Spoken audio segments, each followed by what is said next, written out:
Good morning! Ayan, nandito na naman po tayo sa gate, sa harap ng bahay namin. At titingnan po natin yung ating mga tanim. Yung saluyot natin, oh, 'di ba lumaki na. Nabuhay na po siya. Nabuhay na. Habang tong dalawang pusa ay nandito. Dami pa ring damo. Uy, oh, ayan na po yung ating talong. Dumadami na po, tapos may mga bulaklak pa po. No, panahon po yata ng talong ngayon. Ay, yun, pwede na uling pitasin yung isa, oh. Ito, bukas, pwede na. O, ito po, tinukura natin to. Nilagyan natin ng tukod kasi yung unang bunga po, no, hindi kinaya ng puno. Tumumba. Kaya yan, nilagyan natin ng tukod. Ayan, uy, wala nang bunga yung blueberry. Parang malabo na tong alokbati ko, ayaw mabuhay. Oh, ay, namatay yung isa. Daming damo, oh. Diba? Daming damo agad. Ang bilis tumubo. Hmm? Pag di natin to tinanggal, wala. Madadamay pati mga punla ko. Sana mabuhay na yung kamatis. Kasi yung unang punla ko namatay. At tignan mo tong dalawang pusa na to. Walang ginawa, oh. Ang lalaki na nila, oh. Parang kailan lang. Kaso ang problema dito sa mga pusa na to, doon po nagdudumihan sa sa loob. Ang tigas, grabe. Daming damo. Ay, grabe. Ito ang pinakamahirap, no? Bunutin. Oh, daming damo. Diba?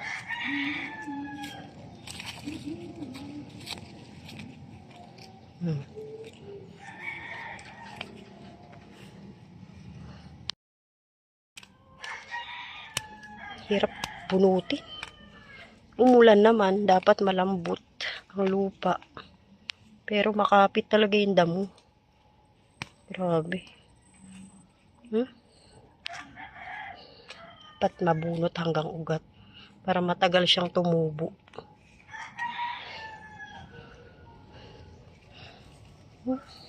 Bilis lumaki. Mga ugat. Yan, oh. Yan, dadamuhan po natin kasi ang dami na at naglalakihan na rin. So, ito po yung asarol. Asarolin ko po, no?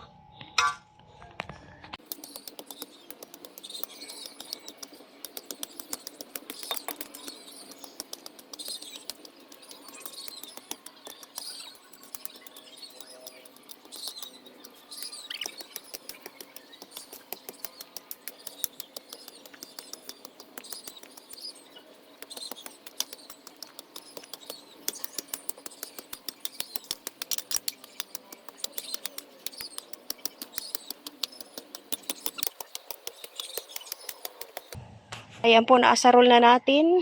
So, ngayon, kakalay-kayin naman natin yan. Ihiwalay natin yung damo sa lupa. So, ayan po, no. Natanggal natin yung damo. Tapos, nahiwalay na po natin yung damo sa lupa. Ayan. Oh, inaantok ka. Naantok-antok. Oh. Ayan, nandito na naman po tayo sa labas ng bahay. Lagi-lagi na lang. Gandito lang po muna tayo sa labas ng bahay. At tingnan nyo po yung ating pananim. Ayan, hindi po kasi umulan kaya tuyong-tuyo yung lupa. Tingnan nyo po yung saluyot po natin, oh.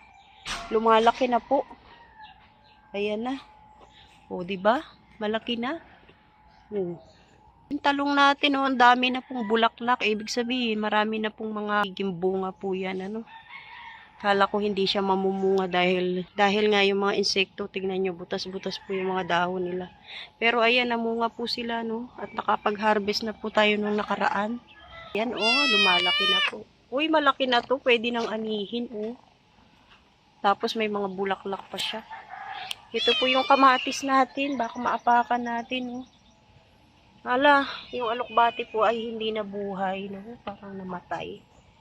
Tapos ito po. Ayan, dahil tinukuran nga natin siya dahil tumumba, no. Kasi yung bunga po nito sumobra ang laki. So ito ang pinakamalaki. Ate, kunin mo na yung talong. Yung dalawang malaki. Ay. Oh. Tapos yung talbos po natin, ayan.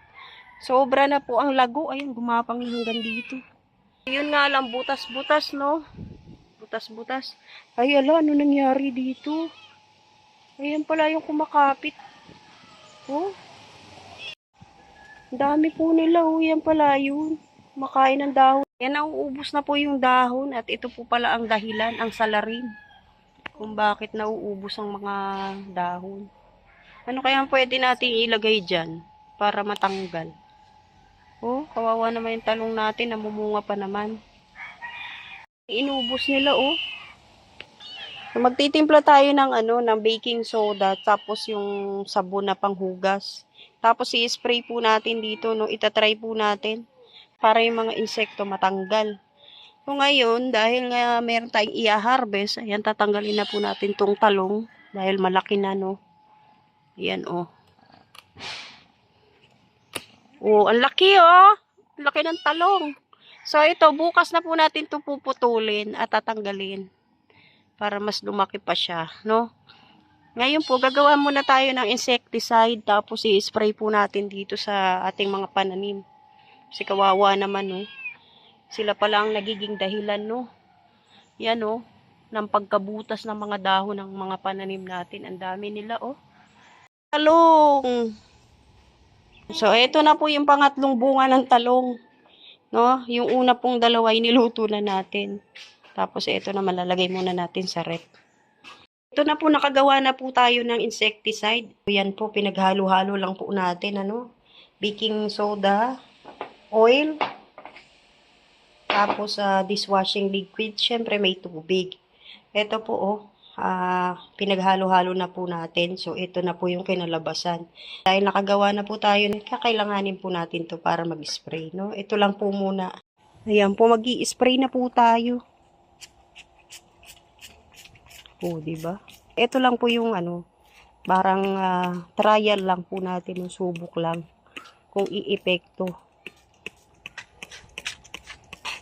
Nabubutas na po kasi yung yung mga dahon ng talong. Mahina pala itong pang spray ko. Pero sisiguraduhin natin na mai-sprayhan natin lahat, no?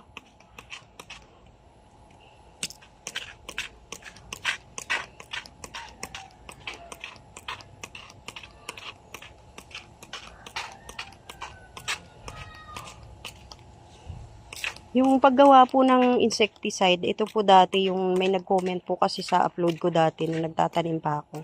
Tandaan po natin, is na dapat paghalu-haluin. Kaya ito, ginawa po natin. Sana po effective, no? Kasi ang dami-dami talagang kumakapit na mga, parang tipaklong po yun, ano?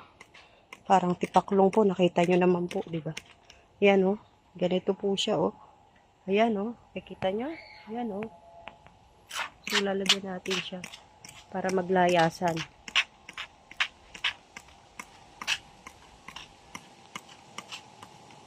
Yan po, oh. Kinukumpulan pala nila, kaya nauubos yung dahon. Ayan na po, nalagyan na po natin lahat. Sprayhan na po natin. Lalong-lalo na po itong dahon ng talong. Kasi talagang, tignan nyo, oh, nauubos na. Uobserbahan po natin ang mga 3 araw. Tignan natin kung i-epekto yung ginawa nating insecticide. Nilagyan ko na rin pati yung saluyot para lahat na sila safe. Kung sakaling i-epekto, no? Yan, i-obserbahan po natin, no? Para gumanda po yung dahon. Naawa na ako sa talong ko. O, ito na po yung napitas nating talong doon sa tanim natin. So, ngayon, dahil dalawa lang siya, ipiprito na lang po natin. Tamang-tama dahil meron din tayong biniling okra. So, mahal ang okra pati ngayon. Yan, ipiprito na lang natin. Tapos, maghihiwa tayo ng kamatis at sibuyas para sa usawan. So, yan lang po ulam namin ni Pure Health. Ang ulam natin pure ay talong at okra. Okra? Kakain ka nun? Anong luto ng pinakulaan? Oo. Pwede rin naman yung iprito kung gusto mo. Yung talong, ipiprito ko lang. Bahala ka na. 2 piraso lang kasi yun. Ngayon lang po yung napitas natin sa tanim natin. 2 piraso, kaya ipiprito na lang natin. Hindi ko pa naliligpit yung vacuum. Naglinis tayo. Sarap buhay ni Pure, oh. Kakain ka, Dabi? Parang nalulungkot ka sa buhay mo, ah. Papakuluan ko na lang, okra. Oh, pakuluan na lang. Prito na lang natin. Para yung yung talong din. Sausawan na lang magdadala dyan. Ano na, Abi? Inaantok ka? Pinalabas ka ng nanay mo?